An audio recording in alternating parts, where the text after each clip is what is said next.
Hi folks, with Tacitus today, your pushback channel, and thank you for joining this audio live stream. In this essay, I'd like to look at two stories of one black, one brown person who decided rather courageously, I think in the overall scheme of things, but decided that they would try and get jobs without using the quota, DEI, affirmative action. They would get these jobs just on merit. So they would, just try to get employed any job or in their field. Now, both of them are from third world countries, and both of them have credentials that were gained in the third world. And both of them are mass migrants that have come to the West, in this case, Australia. Now, they wouldn't have made it in a merit-based, they couldn't even have come here to Australia in a merit-based system. So it wouldn't have been an issue. Now, they both come from very corrupt basket case countries that are on the verge of being failed states, or one is, the other one close to it. And they were gifted, courtesy of the white taxpayer in Australia, gifted jobs in the public service. So within a day or two of arriving in the country, they were gifted daycare jobs. They do nothing, they produce nothing, create nothing, build nothing. They're given daycare jobs at the taxpayer's expense. And these jobs aren't needed, they're not needed, they bring nothing, they deliver nothing. So why are they here is a we could debate that, but just focusing on the issue here that after a few years of having jobs in the public service, or a job in the public service, I think they both of them actually, and this is they're nearly 3 years apart, these two stories, but they decided to go public with it, which is where I get the information from. So the first guy was an Indian guy, and he realised that his job was really just bullshit. He didn't do anything. He wasn't required to do anything. He produced nothing, created nothing, but he was being paid a salary to really sit there and just do nothing. And so even he sort of thought, no, he doesn't mind if white man wants to give money away and put him in a nice air-conditioned office, in conditions and circumstances that he could never even dream of in India. But he realizes it's really a scam. I'm getting paid to do nothing. I just sit here all day, do fuck all, and I'm being paid for it. Not that he was complaining about that per se, but his thought was, well, I'm better than this. I can go out there and I can compete for jobs with the white people, and I can get employed. So I'm gonna sort of test myself out there in the big wide world of merit. So instead of looking for employment in public service or the big multinationals or any place that's got a diversity quota system, instead of that, he decides he's looking for he's going to get hired on merit. Now, given that he's got no credentials and nothing meritorious to talk about, I don't know why he even embarked on this, but he kind of just thought, now, given that the job he was given in the public service, he was only around other Indians, and they all spoke Indian to each other all day, and so he's got a very heavy, very thick accent, and he's got these sort of non-existent credentials. He's done a nothing job in the public service. Any sort of attempt to test his capabilities, any test at all, he flunks. He's unemployable in any meritorious sense, which again brings us back to the game. Why the fuck do you bring people like that into the country if they're completely unemployable when any system of merit is applied? They're just completely unemployable. Now, he maybe could have got a job as, taxi driver or a floor sweeper or something like that, but he wanted a white collar office job.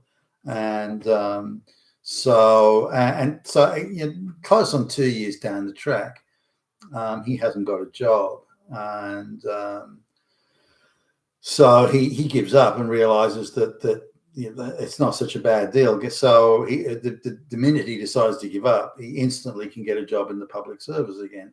And so now, as a white person, you can't get, I can't rock up to the public service and just get a job.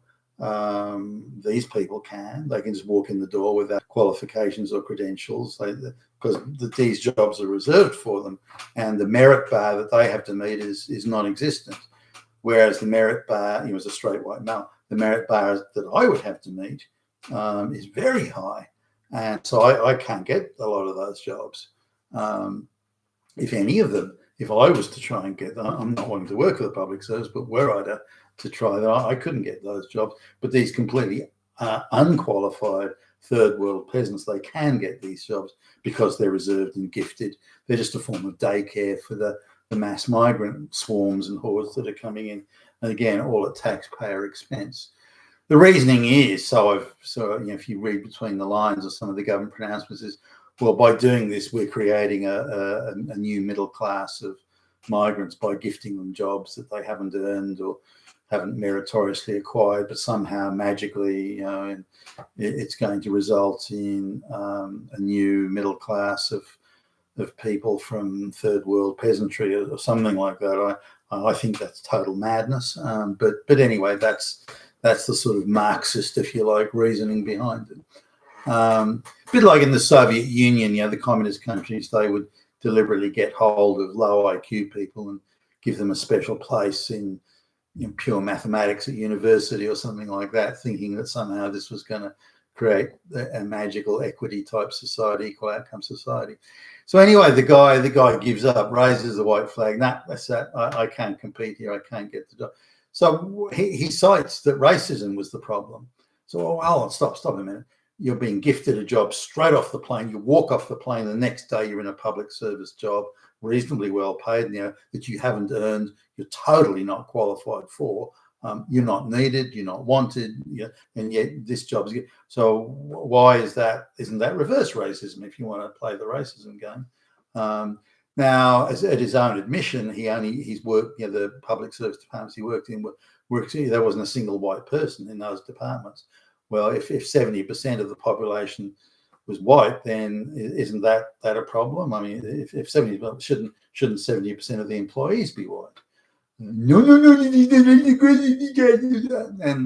And so in a thick Indian accent, he's doing his little vid and so, saying that no, it's you're racist if you don't give me what I want. But if you disinclude white people, you prevent white people from getting employed and gift jobs to mass migrants just coming in off the plane, then that's not racism. Well, what it is, it's racism against white people, isn't it? But no, it's only a one-way thing there. Now, the black chick from Africa is pretty much in the same boat. Public service jobs straight out of the gate, straight off the plane, and she has no qualifications at all.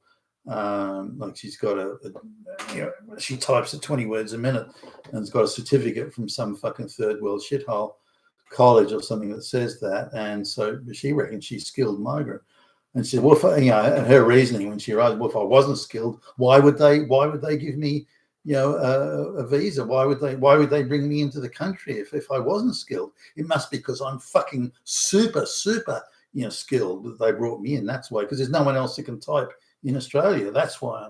So they get this ridiculous, absurd sense of entitlement because they don't understand what's happening, that white people and white society is being erased through mass migration of third world surplus population peasants. But she's the same thing. She's got a while. She's working in the public service for bullshit jobs, daycare jobs, and given she's a black chick, it would be like a super daycare job. So but after a while, I want to sort of test myself. I want to get out there, similar to the Indian guy. And so she goes out, and she's 18 months without unemployed for 18 months. Now it's a little bit different because she's a black chick, and her parents don't speak English, and she claims to be some sort of refugee or some bullshit like that on top of things, but or plays that card. I don't know, did you come in as a refugee? Well, no, but I decided to play it after. Apparently she gets a lot more government benefits and handouts and freebies and this, that, and the next thing. So she plays that card. So now she's got quite a high bar. She needs quite a decent job in order to pay her to make, so she's better off than all the government benefits, the white man's taxpayer money that's being thrown at her. So, but anyway, she's out there, and again, 18 months, she concedes defeat. No, can't do it. Can't compete. If it's on merit, I can't compete. If it's handouts and quotas and diversity quotas, then I'm fine. But as soon as I get out of that racket, that scam, and I've got to compete on merit, then I can't, and I'm unemployable. And she realizes that. That finally dawns on her that. But again, like the Indian guy, she says, well, this must be racism. The fact that you hold me to the same standard as these white people means that you must be Hitler and Nazi and fascist and swastika and racist and You have to hold me to a much lower standard. I've got the mentality of a child, so you have to hold me to a lower standard. But I want all the benefits that the merit-hired people are getting. So again, it's the same, and this is something that mass migrants they can't get out of that mindset. But it brings us back to the sort of the central point of this, that if merit was the issue for bringing these people into Australia or the West generally in the first place, none of these people would get in. They have no qualifications, they have no credentials, they have no employment history. They come from some third world failed state fucking shithole. Why would you bring them to a first world country? I mean, you wouldn't. They add nothing. They bring nothing to the table. All they do is take. And it may be 3 or 4 or 5 generations, if that, before they contributed. I mean, look at the black ghettos in the United States. Sort of 10 generations on, they're still ghettos of mass unemployment and crime and so on. So why will it be any different here, given they're being allowed to congregate in ghettos and all of these areas are high crime areas now? But it comes back to the point here, these people shouldn't be coming in, and if they were brought in on a merit-based system, then they would be able to get jobs on merit, because they would have the credentials or the expertise or the qualification, whatever it is, but they'd have something they could bring to the table, and employers are going to say, well, gee, we need that. We need those we need those skills, we need those capabilities. But it's not that these people have zero capabilities and skills, but they're still brought in, not on 1 or 2, but en masse. Hundreds of millions being brought in every year, and none of them. So in order to make sure that they are employed and do have jobs have to be gifted to them, and those jobs the white people aren't allowed to have those jobs. And the amount of jobs that are being corralled off in big companies and in the public service being corralled off for quotas is growing by the day. It has to, in order to absorb all these talentless mass migrant peasants. So this is a huge problem for the West generally, and one that this brings it home. The stark reality of it home is that these people cannot compete on merit. So why the fuck bring them out? Unless, of course, the whole purpose isn't to add value to the West, but just to erase white society. You've been with Tacitus today, your Pushback channel. Thank you for listening.